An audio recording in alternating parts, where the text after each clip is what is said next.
Welcome to lockdown vlog number 4, and remember, these videos do not have a point. They're only intended to waste some of your time.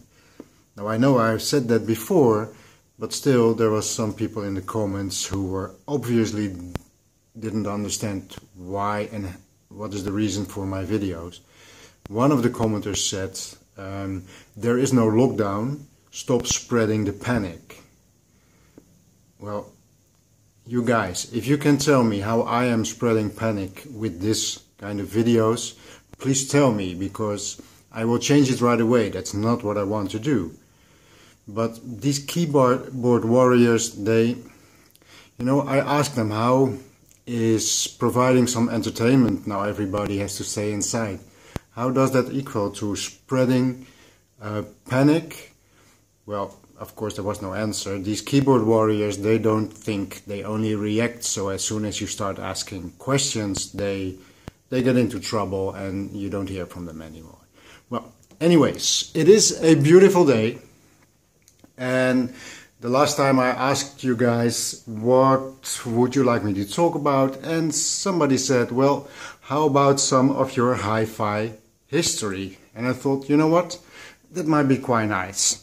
So, what I did, oh look, I put the cover on the Wilsonton.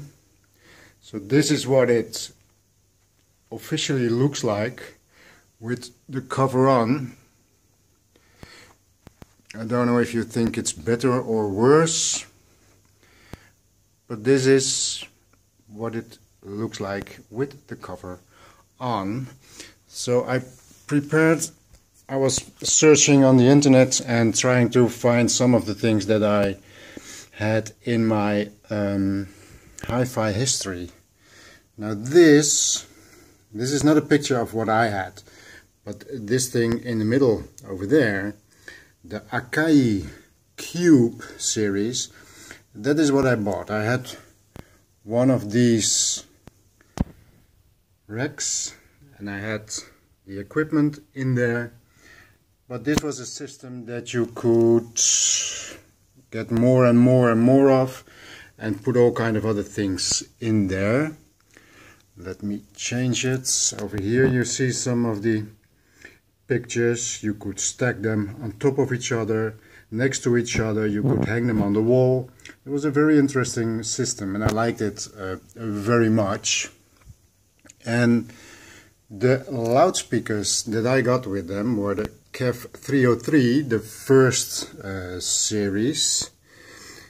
This is a two-way system covered in fabric.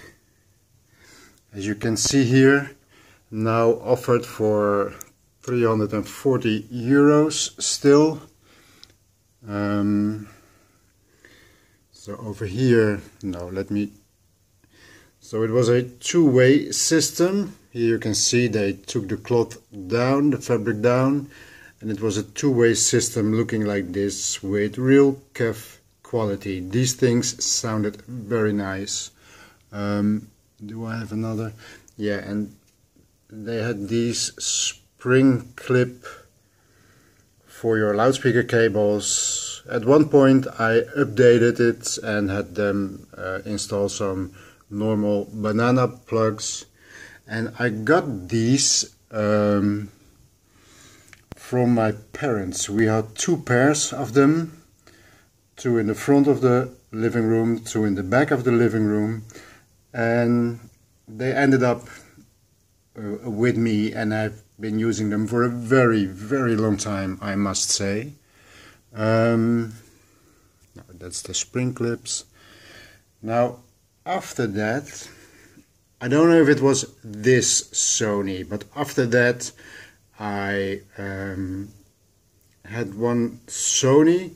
It looked like this. I'm not sure anymore what the type was, but what I do remember is that the special thing is it came with a remote control, which was in that period was very special for me. I never had that.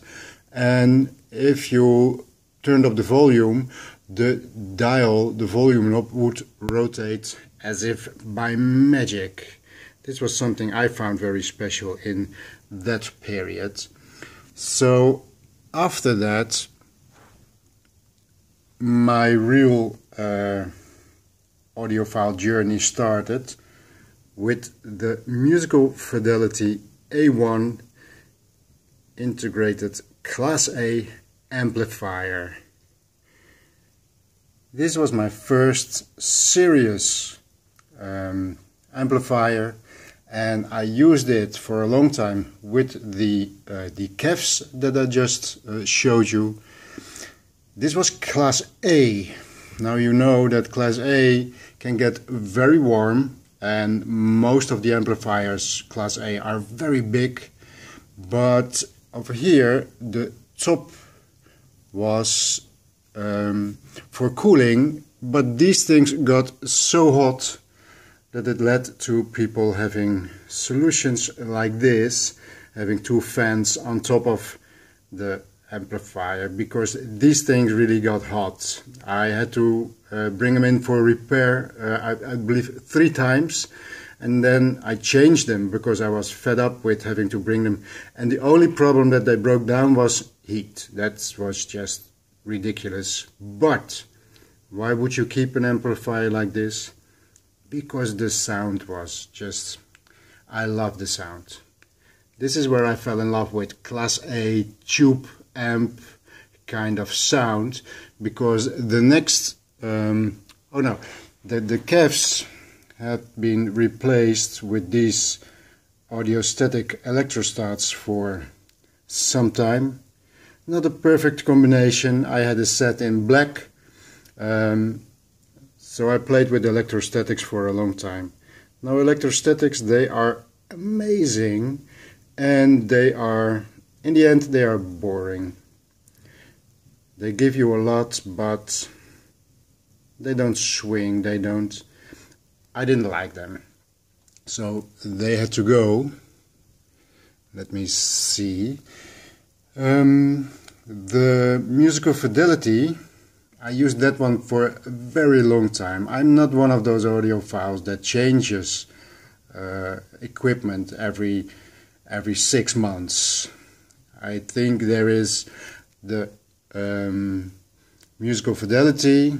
I bought that, what age? I think I was 20, so we are 34 years further, and after the musical fidelity I got this Audionote Auto, and after that I got my current amplifiers from Itos. So I'm not one to change every 6 months. I have the virus, of course, for the audiophile virus, I mean, and well, it's not very big. This is the rear, 4 ohms, 8 ohms connections, and if you look at the connections, I had an older model. It was line in 1 and 2 instead of CD 1 and 2, but you see here there's also a pre-out. So for a long time I have been also playing amping, as a matter of fact, with the Audionote P1, which contains the exact same amplifier as is in the Audionote Auto. So that's what I have used for a long time. Oh, that's my after the audiostatics I went back to the kefs for some time, and then I couldn't find a good picture from this, but this is from England, a British loudspeaker called Impulse, and this was the Impulse H4, which was a very interesting loudspeaker. Oh, come on. So here is what it looked like. This is what it looked like from the side. Now this was just fabric to disguise the fact that it was just a rectangular box, but it gave it a nice appearance, and it was a two-way system. I had this nice, was it maple? I don't know, finish, and it had a very special tweeter. I don't know why it was a special tweeter, the way it was placed in the cabinet, something like that. It's too long ago. And interestingly enough, because I placed my Auxilias back again, and now you know that the bottom of the Auxilia is open. The Impulse that I was talking about is also a system that had the tweeter over there, the mid-range over there, and then the inside on the bottom it was open also. So somehow tubes, Class A, and strange loudspeakers with out bottoms is apparently something that I like. I don't know, you tell me. Now, I'm not going to do my complete history, even if I don't even know everything that I had. But one more thing that I would like to show you, and mostly because this thing broke down a few times and that's why I put it away. But if this one had not been breaking down so much, I would have still had it. This is the Marantz CD10 10. This is a beast of a player, very heavy and very good. This is one of the few items that I don't have anymore that I'm actually sad about that I don't have it anymore. I also like the design. I had this black one. I had the matching DCC player, which has the same looks. That is the one that is still downstairs, because I still have that one. I bought that one, the DCC, and this one, the CD10, new in the box when they came out. I'm not sure how long ago that was, but man, I really loved that. And after that, well, you have seen my system right over there. Yeah, so after that, I believe after the CD10 I got the Archon CD player, and from there we went already to the Oppo. So as you can see, I'm not one of those audiophiles that changes equipment every now and then, and it also takes a very long time before I bought something. I did the listening sessions and I read every magazine I could find, because if you look at things like the AudioNote Auto, internet wasn't as big as it is now. YouTube didn't exist. So there were different ways that you got your information. And after a lot of listening and a lot of deciding, because these things were expensive. I was having a job, and I did have some money, but I never got into financial problems, or I had to take a loan to get this stuff.